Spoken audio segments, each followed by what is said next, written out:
আসসালামু আলাইকুম, সবাইকে স্বাগতম জানাচ্ছি আমার চ্যানেলে। আজ আমি আপনাদের জন্য নিয়ে এসেছি আরেকটি নতুন রেসিপি নিয়ে। আজ আমি আপনাদের দেখাবো ওয়েট গেইন স্মুথি বা বানানা মিল্কশেক। এই মিল্কশেকটা ছোট বড় সবাই খেতে পারবে, বাট বাচ্চাদের জন্য খুবই ভালো।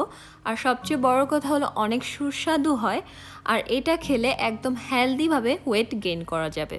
তো আপনারা বড়রাও এটা ট্রাই করতে পারেন। তো আজ আমি এটা দুই রকমভাবে দেখাবো, একটা বানানা দিয়ে আর আরেকটা করব চকলেট ফ্লেভার। আর এই মিল্কশেকগুলো বানাতে খুবই ইজি, সো বেশি না দেরি করে চলুন আমরা রেসিপিতে চলে যাই। তো এখানে আমাদের লাগবে বানানা। এখানে আমি রাইপ বানানা নিয়েছি, মানে পাকা কলা। পাকা কলাই সবচেয়ে বেস্ট, আর পাকা কলাটাই খেতে ভালো ওয়েট গেইনের জন্য, একদম হেলদি ওয়েতে।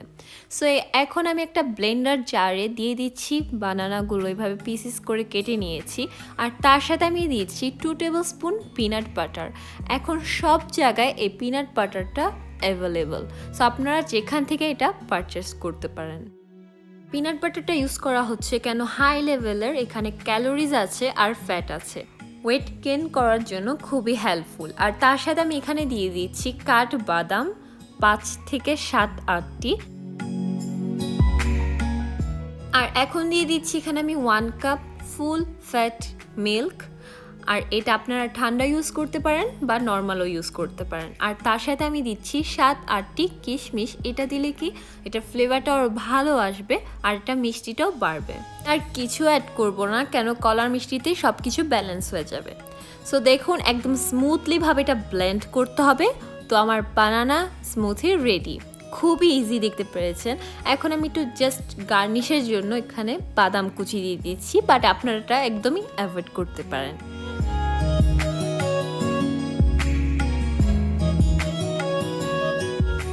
এখন আমি বানানা চকলেট ফ্লেভার স্মুথি করব। তার জন্য এখানে আমি একটা ব্লেন্ডার জারে কলা দিয়ে দিচ্ছি, মানে পাকা কলা। আর অবশ্যই চেষ্টা করবেন পাকা কলাটা ইউজ করতে।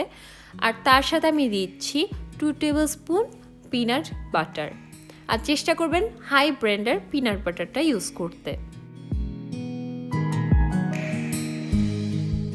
তার সাথে আমি দিয়ে দিচ্ছি এখানে চকো চিপস। এই চকো চিপসের রেসিপি আমার চ্যানেলে আছে, আমি ডিসক্রিপশন বক্সে দিয়ে দিব। আপনারা চাইলে এখানে কোকো পাউডারটাও ইউজ করতে পারেন, একদমই আপনাদের পরিমাণ অনুযায়ী। আর তার সাথে দিচ্ছি এখানে আমি ফুল ফ্যাট মিল্ক। আর এটাও আপনারা ঠান্ডা ইউজ করতে পারেন বা নর্মাল ইউজ করতে পারেন। এখানে আমি আর কিছু অ্যাড করব না, এখন এটা ব্লেন্ড করে নিব। সো আমার চকলেট ফ্লেভার বানানা মিল্কশেক রেডি। তো দেখুন কত স্মুথলিভাবে এটা ব্লেন্ড হয়েছে। এমন কনসিস্টেন্সি হলেই খেতে ভালো লাগে। আর আপনারা চাইলে এখানে উপরে একটু চোকো চিপসও দিয়ে দিতে পারেন বা কোকো পাউডার দিয়ে দিতে পারেন, যেমন আমি করছি, দেখতে আরও আকর্ষণীয় লাগবে। তো ব্যাস আমার হয়ে গেল ওয়েট গেইন স্মুথি। দেখতে পেরেছেন কতটা ইজি, আর এটা খেতে খুবই মজা, আর ছোট বড় সবাই পছন্দ করবে।